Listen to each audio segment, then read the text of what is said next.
Okay, hi, good day to my dear lecturer and my fellow friends. My name is Taneswari Prakash, and today I'm going to be presenting about Project 1, Self-Evaluation of Counseling Skills. Okay, to start off with, the background of the client. So my client's name is Lucy, and she is a university student, okay, a major in English.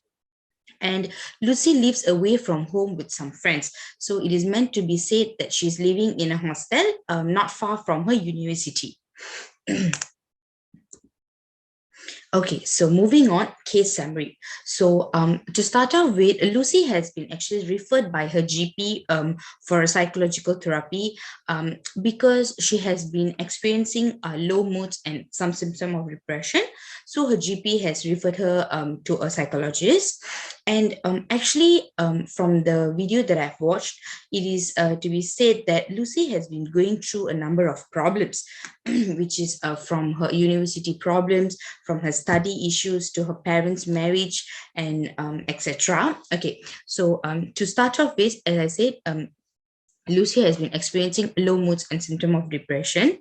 Lucy started to feel a bit low and wound up about things, and eventually she started feeling worse, and she actually also lose a motivation to do anything, just anything, of whatever that she used to like, whatever that she used to have interest in. She has been losing interest in all of them, and she has been even losing motivation to do just anything. Okay, so lately Lucy has been feeling very sad and down. She is having a tough time because Lucy is not being able to talk to anyone about it, and she feels that she's being isolated by her friends, family, everybody. She feels that she's alone. So Lucy's friends are very nice people. They are lovely, and she really gets very well with her friends. But Lucy doesn't seems to want to go out with her friends because she feels that it will bring them down, and her friends does not know anything about her situation and that whatever she is facing now. So basically, Lucy thinks that if she were to go out with her friends, it might bring them down because Lucy, as I said, she has been losing motivation and everything. Lucy is a person who actually love to go out and be with her friends, go out, spend time and things like that. But now, since she has been losing interest, losing motivation, she feels that if she were to go with them, she might bring them down. Okay, and then second thing is, Lucy also feel that it's better to hide her feelings and whatever that she's going through rather than talk it out or explain it to them all the time, because nobody really wants to know about it. None of Lucy's friends really wants to know about what she's going through. At the same time, they don't make fun of her, but at the same time, they also, how to say, they're not interested to know what she's actually going through. They just think that she's doing it in purpose. And Lucy also doesn't talk to her parents about anything either. So she tends to bottle it up and only speaks to her GP. So this experiencing of low moods and symptoms of depression started around 6 months ago, when Lucy was first revising for her exams. And during that time, she actually put a lot of stress upon herself because she always wanted to do the best for her and her parents. And so she has been always putting immense pressure on herself to do better, strive to do better, and study harder. And during that period of time, Lucy's parents were having some marital problem. They were having some tough time between the both of them either. And during that time, Lucy wasn't doing very well at uni, and she also felt guilty, thinking that if she would have done better, maybe her parents would have got better. Maybe her parents' situation would have got better. So in that way, Lucy feels guilty because she thinks that just because she didn't do well is why her parents' situation has not gone better. She had mentioned that even though it sounds weird, but that is what she feels. So Lucy was trying very hard to work hard and be a more successful person, because she thought that that would make them happier, make her parents happier when she is striving to be a better person, and trying to make things better and make them feel better. So Lucy has been doing everything, working hard, trying to be a successful person, and thinking that it would make them feel better, but at the end of the day, it backfired for her in a way that they actually only got worse. The parent situation got worse, and it made Lucy feel worse than how she's feeling now. So, and on the other hand, Lucy's exam period didn't go that well too. Lucy didn't really perform well in her exams, and she feels that she should have done better, and that she did, and she didn't. So she felt that she could have done better, studied more harder, and that she didn't. So she constantly beat herself a lot about it because she has high standard about herself more than others. So she constantly criticized herself. She constantly beat herself up by criticizing, questioning herself about all that things, and that's all that actually makes her feel worse. And her parents has always taught her since she was young, of course, in a lovely manner, saying that you should always do your best and also get the best, which actually Lucy agrees on it, that she thinks it is the right way to think. But when she don't do that, when she doesn't do the best and also get the best, it annoys her, and she's really really worried that it will annoy her parents too, when she's not doing her best, when she's not giving her 100%, when she's not doing as much as she's supposed to, or as good as she's supposed to. She feels that her parents might feel that might get annoyed with her. And all this has been a difficult time for Lucy, and that is when her mood started to get lower, and she has been experiencing symptoms of depression. And she is now feeling just to stay at home and lie on the bed and only go out if it's necessary. If it's not necessary, she doesn't want to. She just want to be at home. And she also missed a few lectures that she's supposed to, which she actually said why she missed her lectures, because she feels that she doesn't see the point anymore. If she can't do as well as she's supposed to be doing, she feels that she can't be bothered anymore to try out, because it stresses even more. She feels that she's not doing good enough. And what is the point of trying to do better and better when she feels she cannot do it? And at the end of the day, she only end up getting stressed. So that is why she feels that is a waste and she can't be bothered anymore. And Lucy also feels that there are people who are much better than her, who don't have the opportunities that she has. So in a way, that is also making her feel bad, because she feels that there are more talented and smarter people who are doing better than me out there, who doesn't have the chance that I have. So she also feels bad about it, and that is the reason why she couldn't be bothered to attend lectures or anything anymore. And whenever Lucy feels this way, she feels that she's unworthy, and it makes her feels lower and sad than normal, how she used to feel.